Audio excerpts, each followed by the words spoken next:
संकटा माता की जय। ओम नमः शिवाय। ओम नमो भगवते वासुदेवाय।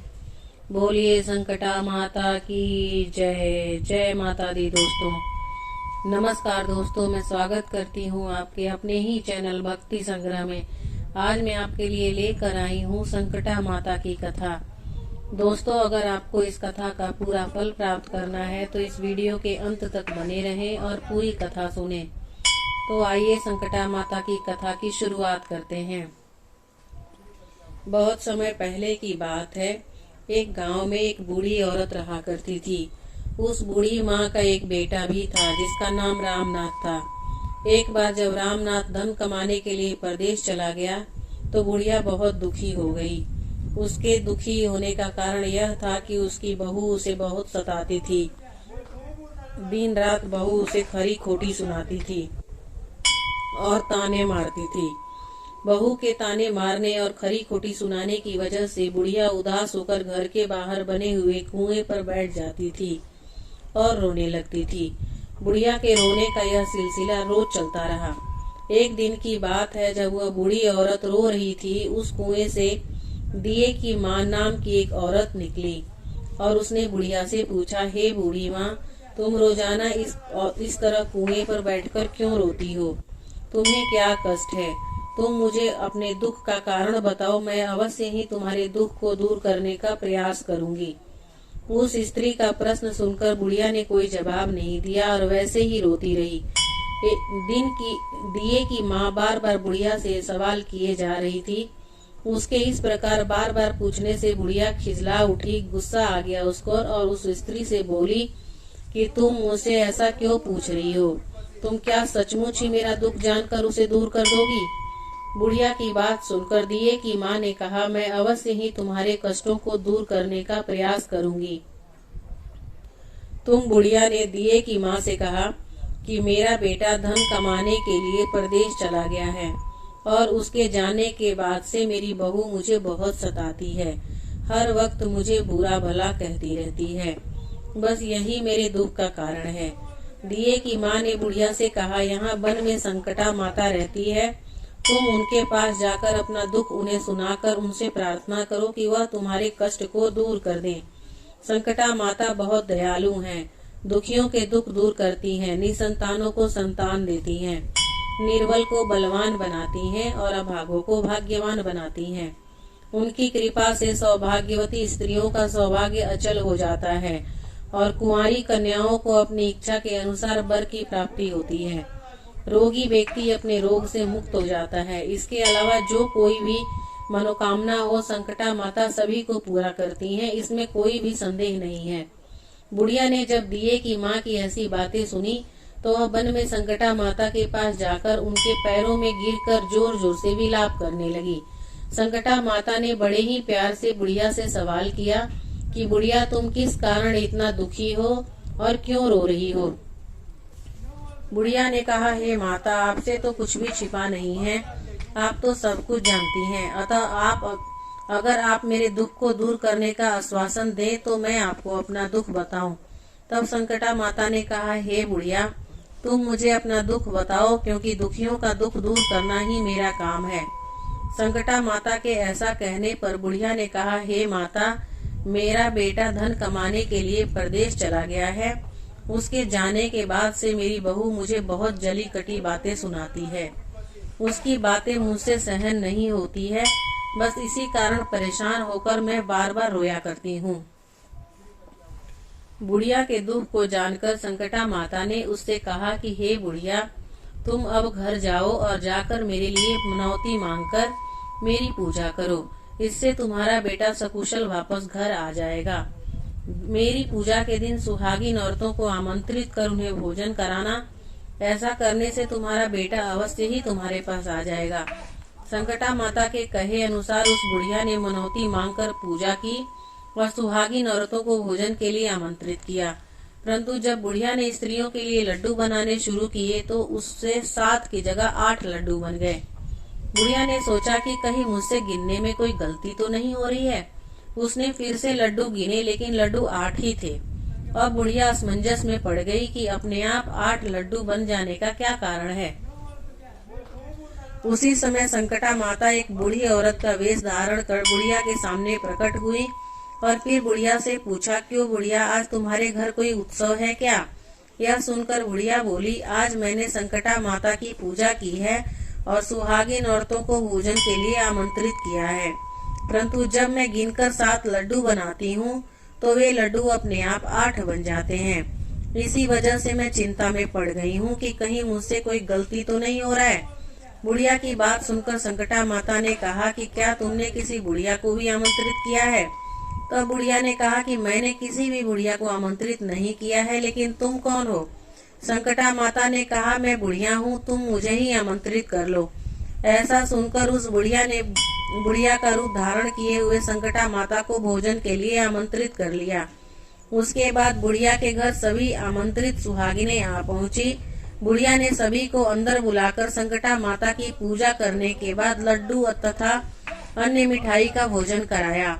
इससे संकटा माता उस बुढ़िया पर बहुत प्रसन्न हुई और उसके बेटे के मन में अपनी माता से मिलने की इच्छा उत्पन्न हुई और वह अपने घर वापस आने के लिए चल पड़ा। कुछ दिन बीतने पर बुढ़िया फिर से संकटा माता की पूजा करके सुहागिनों को भोजन करा रही थी। तभी किसी ने उसके बेटे के आने की खबर दी, लेकिन वह बुढ़िया अपनी काम में लगी रही। उसने कहा, लड़के को बैठने दो, मैं सुहागिनों को जमा कर आती हूँ। जब लड़के की पत्नी ने पति के घर आने का समाचार सुना तो वह उस समय अपने पति के स्वागत के लिए घर के लिए चल दी। लड़के ने अपने पत्नी को देखकर सोचा कि यह मुझसे कितना प्रेम करती है, जो मेरे आने की खबर पाते ही मुझसे मिलने के लिए आ गई, परंतु मेरी माँ को मुझसे जरा भी प्रेम नहीं है, जो मेरी माँ मेरे आने की खबर पाकर भी मुझसे मिलने के लिए नहीं आई। जब पूजा समाप्त हुई तो सभी सुहागिनें भोजन करके अपने घर लौट गई तो बुढ़िया अपने बेटे से मिलने के लिए उसके पास पहुंची। लड़के ने पूछा, माँ अब तक कहाँ थी? बुढ़िया ने कहा कि बेटा, मैंने तुम्हारी कुशलता के लिए संकटा माता से मनौती मांगी थी, उसी को पूरा करने के लिए सुहागिनें आमंत्रित की थी, उन्हीं को भोजन करा रही थी। संकटा माता की कृपा से लड़के का मन अपनी पत्नी से हट गया और उसने अपनी माँ से कहा, माँ या तो यह यहाँ रहेगी या फिर मैं रहूंगा। बुढ़िया ने कहा, बेटा, मैंने तुम्हें बहुत कठिन तपस्या से पाया है, इसलिए मैं तुम्हें नहीं छोड़ सकती, इसलिए चाहे बहू का त्याग भी करना पड़े मैं कर सकती हूँ। अतः लड़के ने अपनी पत्नी को घर से निकाल दिया। बुढ़िया की बहू जब घर से निकली तो बहुत दुखी होकर पीपल के पेड़ के नीचे बैठकर रोने लगी। उस राज्य का राजा तभी उधर से गुजर रहा था। उसे रोता हुआ देखा तो उसके पास जाकर उससे पूछा कि तुम कौन हो और इस तरह क्यों रो रही हो? तब उसने अपनी सारी व्यथा राजा को कह सुनाई। राजा ने कहा, आज से तुम मेरी धर्म बहन हो, तुम मेरे साथ चलो, मैं तुम्हारे सभी कष्टों को दूर करने का प्रयास करूंगा। यह कहकर राजा बुढ़िया की बहू को अपने साथ महल में ले गए। महल में पहुंचकर राजा ने अपनी रानी को उस स्त्री की सारी व्यथा सुनाई और कहा कि आज से यह मेरी धर्म बहन है और यह हमारे साथ महल में ही रहेगी।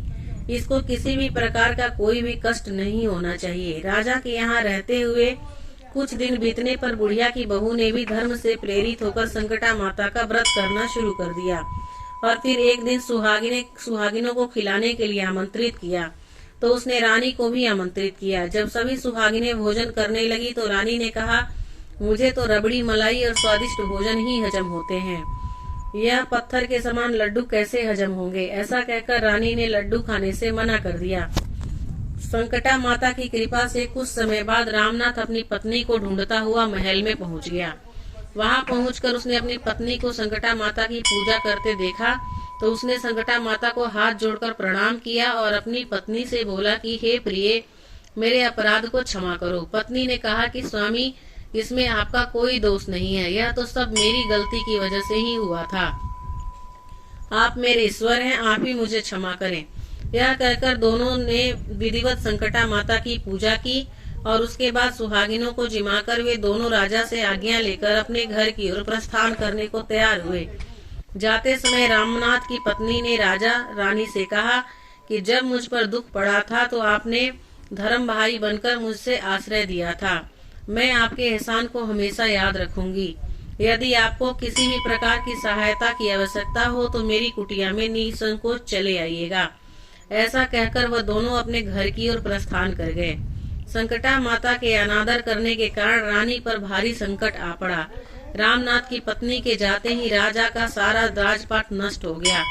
ऐसी विपत्ति में पड़कर रानी ने राजा से कहा, तुम्हारी धर्म बहन न जाने कैसी थी, उसके यहाँ से जाते ही सब कुछ नष्ट हो गया।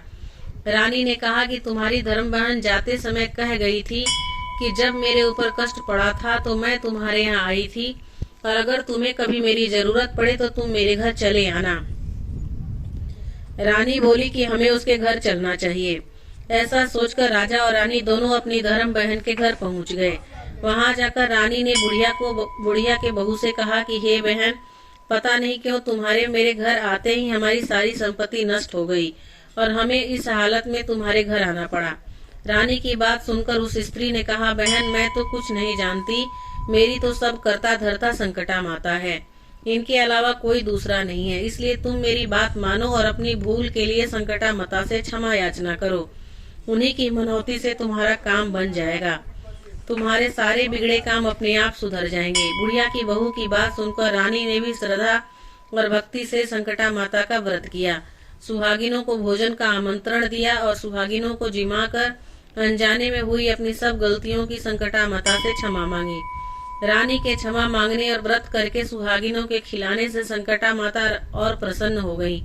संकटा माता ने रात में रानी को स्वप्न में दर्शन देकर कहा कि तुम दोनों राजा रानी अपने महल को लौट जाओ, वहां जाकर मेरी पूजा करना और उसके बाद सुहागिनों को जिमाना। ऐसा करने से तुम्हारा गया हुआ राजपाट तुम्हें दोबारा मिल जाएगा। सुबह उठते ही रानी ने अपने स्वप्न की बात राजा को बताई। रानी की बात सुनकर राजा उसी समय रानी को साथ लेकर अपनी महल की ओर चल दिए। महल में पहुंचकर रानी ने संकटा माता के कहे अनुसार पूरी श्रद्धा और भक्ति से संकटा माता की पूजा की और सुहागिनों को आमंत्रित करके उन्हें भोजन कराया। ऐसा करने से संकटा माता की कृपा से उनका राजपाट उन्हें वापस मिल गया और उनका बिगड़ा हुआ समय सुधर गया। राजा और रानी दोनों पहले की तरह राज्य का सुख भोगने लगे और अपने जीवन व्यतीत करने लगे। बोलो संकटा माता की जय। तो दोस्तों, ये संकटा माता की कथा आपको कैसी लगी मुझे कमेंट करके जरूर बताइएगा। अगर आपको मेरी वीडियो अच्छी लगी हो तो मेरे चैनल को अभी तक आपने सब्सक्राइब नहीं कर रखा है तो सब्सक्राइब कर लीजिए, ताकि जब भी मैं कोई वीडियो